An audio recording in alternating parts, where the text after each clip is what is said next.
நான் எப்ப வருவேன், எப்படி வருவேன்னு யாருக்கும் தெரியாது. ஆனா வர வேண்டிய நேரத்துல கரெக்டா வருவேன்.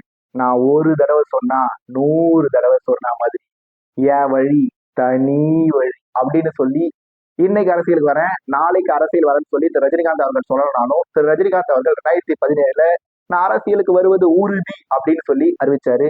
அதே ரஜினிகாந்த் அவர்கள் 2020ல நான் அரசியலுக்கு வரல அப்படின்னு சொல்லிட்டு இருந்தாரு. திரு ரஜினிகாந்த் அவர்கள் அரசியலுக்கு வரல, திரு கமல்ஹாசன் அவர்கள் அரசியலுக்கு வந்தாரு, அவரால் அரசியல்ல பெரிய அளவு ஜெயிக்க முடியல. ஆனா ரஜினிகாந்தால முடியாதது, கமல்ஹாசனால முடியாத திரு விஜய் அவர்கள் அரசியலுக்கு வந்த 2 வருஷத்தை சாதிச்சு தமிழ்நாட்டோட முதலமைச்சரா ஆயிட்டு இருந்தாரு. திரு விஜய் அவர்கள் தமிழ்நாட்டோட முதலமைச்சர் ஆன உடனே அரசியலுக்கு வரேன்னு சொல்லி வராம போயிருந்த திரு ரஜினிகாந்த் அவர்களை சுத்தி எண்ணற்ற விமர்சனங்களும் எண்ணற்ற குற்றச்சாட்டுகளும் சோசியல் மீடியால எண்ணற்ற மீம்ஸ்களும் ட்ரால்ஸ்களும் வந்துட்டே இருந்தது. இதெல்லாம் திரு ரஜினிகாந்த் அவர்கள் பார்த்து நாம இது எல்லாத்துக்கும் ஒரு முடிவு கட்டுற வகையில ஒரு பிரஸ் மீட்டை வைக்கலாம் அப்படின்னு சொல்லி ஒரு பிரஸ் மீட் வச்சாரு. பிரஸ் மீட்டை வச்சவர் அந்த பிரஸ் மீட்ல எண்ணற்ற தகவல்களை சொல்லியிருந்தாரு. அதுல அவர் சொன்ன முதல் விஷயம், நான் திரு ஸ்டாலின் அவர்களை போய் எதுக்கு பார்த்தேன், திரு ஸ்டாலின் அவர்கள் எனக்கு 40 ஆண்டுகால் நண்பர். வாழ்க்கையில எந்த துறையா இருந்தாலும் வெற்றியும் தோல்வியும் சகஜமா இருந்தாலும் திரு முத்துவேல் கருணாநிதி ஸ்டாலின் அவர்கள் தான் போட்டியிட்ட சொந்த குளத்தூர் தொகுதியில தோத்தது ஒரு நண்பனா எனக்கு மன வலியை தந்திருந்தது. அதனால நான் திரு ஸ்டாலின் அவர்களை பார்த்தேன். அடுத்து அதிமுகவையும் திமுக இணைக்கிறதுக்கு நான் எந்த வகையிலுமே செயல்படல. நான் திரு விஜய் அவர்கள் முதலமைச்சர் ஆனதுல எனக்கு எந்த வகையான பொறாமையுமே இல்லை.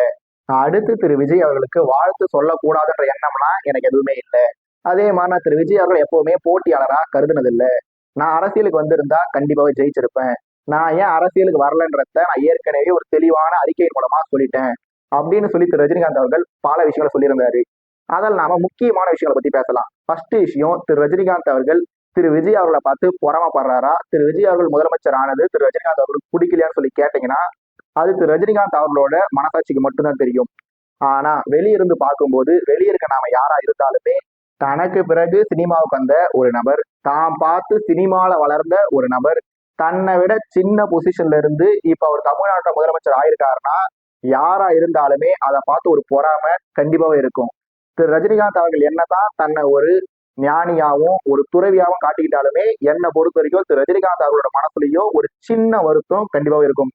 ஏன்னா இது நம்மளால முதலமைச்சர் ஆக முடியல, திரு விஜய் அவர்கள் முதலமைச்சர் ஆயிட்டாரேன்னு சொல்லி கண்டிப்பாக ஒரு எண்ணம் திரு ரஜினிகாந்தா இருந்தாலுமே சரி, எந்த ஒரு தனிநபரா இருந்தாலுமே சரி, கண்டிப்பாக இருக்கதான் செய்யும். அப்படி இல்லைன்னா உண்மையிலே ஒரு மனுஷனே இல்லை, உண்மையிலேயே ஒரு மகாத்மான்றத நம்ம ஒத்துக்கிட்டு தான் ஆகணும். அடுத்து திரு ரஜினிகாந்த் அவர்கள் திமுக மற்றும் அதிமுக 2 கட்சிகளை இணைச்சி திரு விஜய் அவர்களை முதலமைச்சரா வரவிடாம தடுக்கிறதுக்காக முயற்சியில் ஈடுபட்டாரா அப்படின்னு சொல்லி கேட்டீங்கன்னா இதுவுமே கூட முத்துவேல் கருணாநிதி ஸ்டாலின், எடப்பாடி பழனிசாமி, திரு ரஜினிகாந்த் அவர்கள்னு சொல்லி ஒரு சில நபர்களுக்கு மட்டும்தான் தெரிஞ்ச விஷயமா இருக்கும். ஆனா திரு ரஜினிகாந்த் அவர்கள் ஏன் இந்த மாதிரி ஒரு செயலை ஈடுபடணும் அப்படின்னு சொல்லி கேட்டீங்கன்னா இந்த மாதிரி ஒரு விஷயம் நடக்கிறதுனால திரு ரஜினிகாந்த் அவர்களுக்கு எந்த வித பயனுமே என்ன பொறுத்து இருக்க பொறுத்து இல்லை. அதனால திரு ரஜினிகாந்த் அவர்கள் இந்த மாதிரி ஒரு செயலை ஈடுபட்டிருக்கலாம், ஈடுபடாமல் இருந்திருக்கலாம்.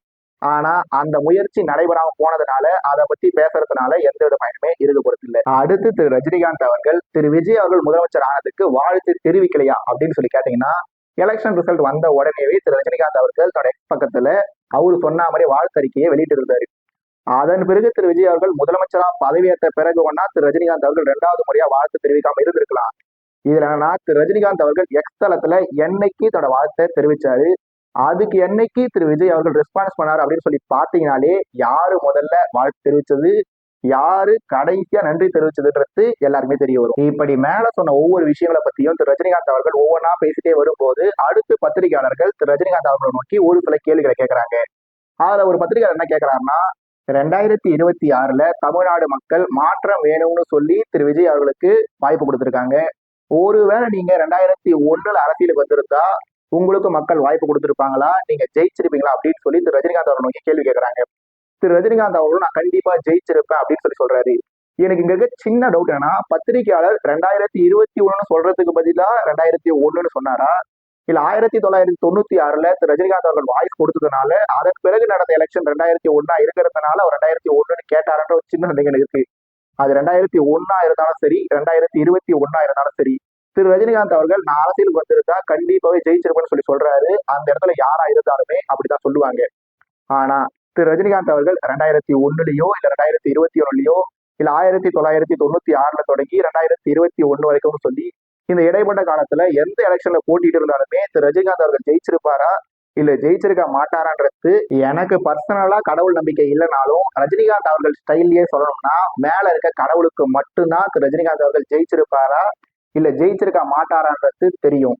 ஆனா ரஜினிகாந்த் ரசிகர்கள்ட்ட போயிட்டோ இல்ல ரஜினிகாந்தோட ஆதரவாளர்கிட்ட போய் கேட்டோம்னா என்ன சொல்லுவாங்கன்னா, எங்க தலைவர் மட்டும் அரசியலுக்கு வந்திருந்தாருன்னா எங்க விஜய் வெறும் 108 இடத்துல ஜெயிச்சாருங்க, எங்க தளபதி 216 இடத்துல ஜெயிச்சிருப்பாருங்க அப்படின்னு சொல்லி அவங்க சொல்லுவாங்க.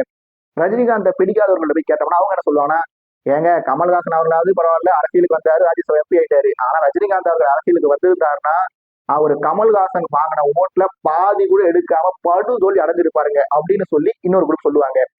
இதுல முதல் விஷயம் நடந்திருக்குமா இல்ல ரெண்டாவது விஷயம் நடந்திருக்குமான்றத யாராலையுமே கணிச்சு சொல்ல முடியாது. ஏன்னா திரு ரஜினிகாந்த் அவர்கள் அரசியலுக்கு வரவே இல்லை. ஆனா நாம நம்மளோட பழைய வீடியோஸ்ல சொன்ன மாதிரி திரு ரஜினிகாந்த் அவர்கள் அரசியலுக்கு வரேன்னு சொல்லி ஒரு தடவை அனௌன்ஸ் பண்ணாரு.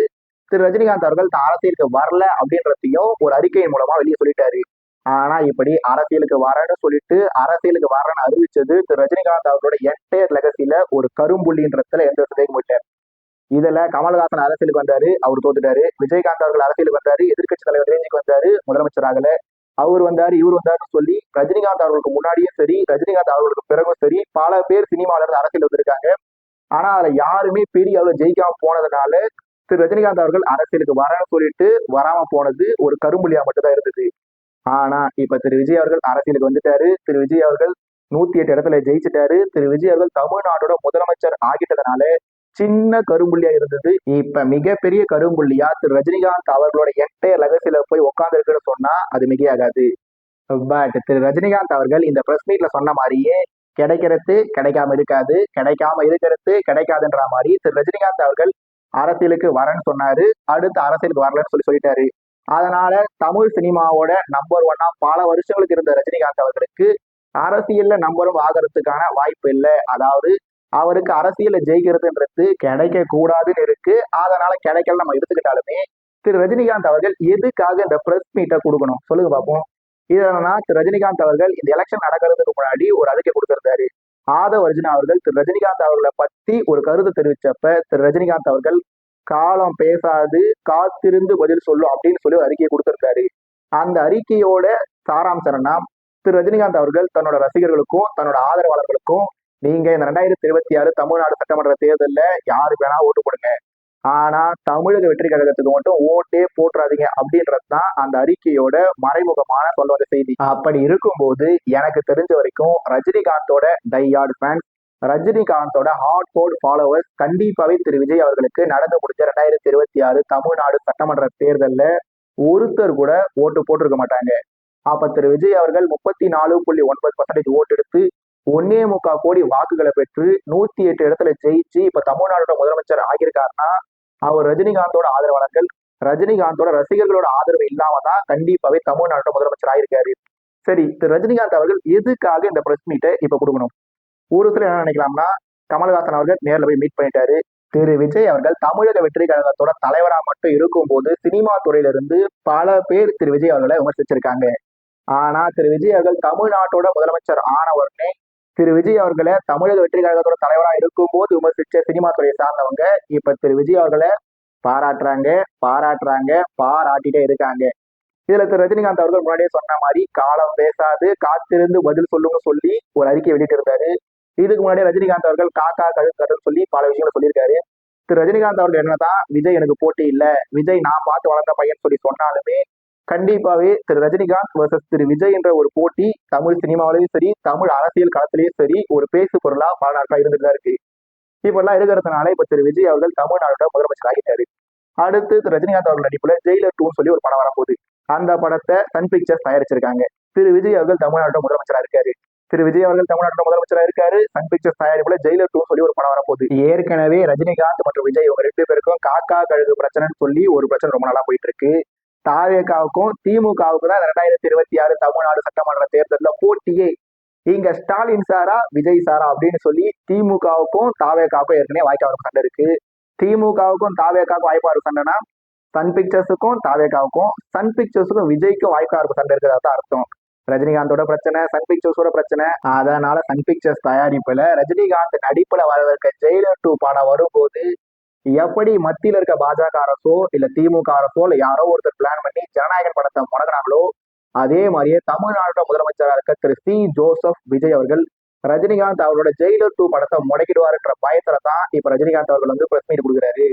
விஜய்க்கு தன்னோட வாழ்த்துக்களை சொல்றாரு. விஜய் நல்லா செயல்படுவார்னு சொல்லி நம்புறதா சொல்றாரு.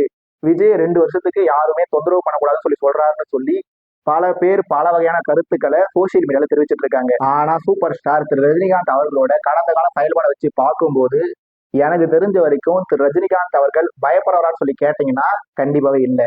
அது மட்டும் இல்லாம ஆட்சியில திமுக இருந்தாலும் சரி, அதிமுக இருந்தாலும் சரி, மத்தியில காங்கிரஸ் ஆட்சியில இருந்தாலும் சரி, பாஜக ஆட்சியில இருந்தாலும் சரி, இந்த மாதிரி மத்திய அரசு மாநில அரசுன்னு சொல்லி எந்த இடத்துல எந்த கட்சி ஆட்சியில இருந்தாலுமே அவங்க எல்லாருமே திரு ரஜினிகாந்த் அவர்களோட குட் புக்ல இருக்கதான் விரும்பியிருக்காங்க. திரு விஜய் அவர்களும் அதே மாதிரி திரு ரஜினிகாந்த் அவர்களோட குட் புக்ல இருக்கதான் விரும்புவார்னு சொல்லி நம்புறேன். ஏன்னா திரு ரஜினிகாந்த் அவர்கள் ஏன் பயிட மாட்டாரு அப்படின்னு சொல்லி நான் சொல்றேன்னா, 1991 இருந்து 96 வரைக்கும் மேடம் ஜெயலலிதா தம்பிங் மெஜாரிட்டில அசுர பலத்தோட இருக்கும் போதும் திரு ரஜினிகாந்த் அவர்கள் மேடம் ஜெயலலிதாவை விமர்சிச்சாரு. அதே மாதிரி திரு ரஜினிகாந்த் அவர்களை முன்னாடியே சொன்ன மாதிரி ஆளுங்கட்சியா இருக்கவங்க எப்பவுமே பகச்சிக்க விரும்புறதில்லை. பாட்டாளி மக்கள் கட்சி மாதிரியோ, நாம் தமிழர் கட்சி மாதிரியோ ஆட்சி அதிகாரத்துல இல்லாத கட்சிகள் ஒரு சில சமயங்கள்ல திரு ரஜினிகாந்த் அவர்களை அட்டாக் பண்ணிருக்கலாம். திரு ரஜினிகாந்த் அவர்களுக்கு சிம்ம சொப்பனமா இருந்திருக்கலாம். ஆனா ஆளுங்கட்சியா இருந்தவங்க எப்பவுமே திரு ரஜினிகாந்த் அவர்களை பகச்சிக்க விரும்பினதில்லை. ஏன்னா திரு ரஜினிகாந்த் அவர்களுக்கு எந்த அளவுக்கு மக்கள் சப்போர்ட் இருக்கு, திரு ரஜினிகாந்த் அவர்களை பகச்சுக்கிட்டா அந்த அரசியல் கட்சிகளோட எலக்டோரல் பெர்ஃபார்மன்ஸ் பாதிக்கப்படுமா இல்ல பாதிக்கப்படாதான்றத பத்தி எல்லாம் எப்பவுமே யோசிச்சதில்லை. எதுக்கு நாமளே போய் தேன் கூட்டுல கையை வச்சுக்கிட்டோம் அப்படின்னு சொல்லி எந்த கட்சி ஆட்சியில இருந்தாலுமே திரு ரஜினிகாந்த் அவரோட குட்டுக்குள்ள இருக்க விரும்பி இருக்காங்க. திரு விஜய் அவர்களும் அந்த மாதிரிதான் விரும்புவார்னு நினைக்கிறேன். ஆனா சோசியல் மீடியால பல பேர் சொல்ற மாதிரி ஒருவேளை திரு ரஜினிகாந்த் அவர்களை திரு விஜய் அவர்கள் அட்டாக் பண்ணுவோம், திரு ரஜினிகாந்த் அவர்களோட ஜெயிலர் 2 படம் ரிலீஸ் ஆகாம தடுத்தாலும் மேக்சிமம் திரு விஜய் அவர்கள் அந்த மாதிரிலாம் பண்ண மாட்டாரான்னு நம்புறேன். ஆனா திரு விஜய் அவர்கள் அந்த மாதிரி பண்ணணும் அப்படின்னு சொல்லி நான் விரும்புறேன். ஏன்னா திரு ரஜினிகாந்த் அவர்களை அந்த கட்சி பகைச்சதில்லை, இந்த கட்சி பகைச்சதில்லை. எல்லாருமே திரு ரஜினிகாந்த் அவர்களோட புட்புகள் வச்சுக்கிறது தான் ஆசைப்பட்டிருக்காங்க. இது எல்லாமே ஓகே. ஆனா அரசாங்கத்துல இருக்க ஆட்சியில இருக்க ஒரு நபர் திரு ரஜினிகாந்த் அவர்களை பகைச்சா என்னதான் ஆகும் அப்படின்றத பாக்குறதுக்கு நான் ரொம்பவே ஆவலா இருக்கேன். அதனால தாவேகாவை சேர்ந்த பல பேர் சோசியல் மீடியால திரு ரஜினிகாந்த் அவர்களை அவதூறான வகையில, ரொம்ப ரொம்ப கேவலமான வகையில திரு ரஜினிகாந்த் அவர்களை மாஃபிங் மூலமா, ஏஐ மூலமா பல வீடியோஸ், பல ஆடியோஸ், அது மட்டும் இல்லாம பல மீம்ஸ் சொல்லி சோசியல் மீடியா ரிலீஸ் பண்ணிட்டு இருக்காங்க. சோசியல் மீடியால திரு ரஜினிகாந்த் அவர்களை மீம்ஸ் மூலமா, ஏஐ மாதிரியான இமேஜஸ் மூலமா ட்ரால் பண்ணிட்டு இருக்க தாவேகாவோட விர்ச்சுவல் வாரிசுலார ஒன்று சேர்ந்து முதலமைச்சர் திரு விஜய் அவர்கள் நேர்ல போய் சந்திச்சு, தளபதி இந்த மாதிரி தலைவர் ரஜினிகாந்த் அவர்களோட ஜெயிலர் 2 படம் ரிலீஸ் ஆக போகுது தளபதி, நீங்க என்ன பண்றீங்கன்னா அந்த படத்தை ரிலீஸ் ஆக விடாம தடுக்கணும் தளபதி அப்படின்னு சொல்லி திரு விஜய் அவர்கள் ஜெயிலர் 2 படத்தை தடுக்கணும்.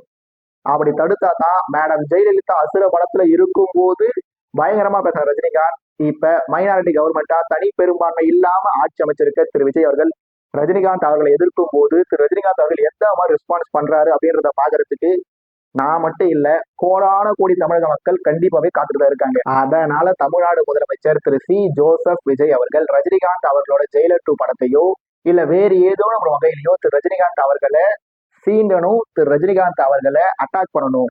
அதன் பிறகு திரு ரஜினிகாந்த் அவர்கள் அதுக்கு எந்த மாதிரி எதிர்வினை ஆற்றுறதையும் நான் பார்க்கணும். அப்ப தெரிஞ்சிடும் இல்லையா, அரசியலுக்கு 2 வருஷத்துக்கு மேல ஆகியும் ஒரு பிரஸ் மீட்டை கூட நடத்தாத திரு விஜய் அவர்கள் பெரிய ஆளா, அரசியலுக்கு வரேன்னு சொல்லிட்டு அரசியலுக்கு வராம போன பத்திரிகையாளர் சந்திப்புல கெத்தா ஸ்டைலா மாசா தைரியத்தோட பதில் சொல்ற திரு ரஜினிகாந்த் அவர்கள் பெரிய ஆளான்றது அப்ப தெரிஞ்சிடும். தமிழ்நாட்டு மக்களுக்கு உண்மை புரிஞ்சிடும்.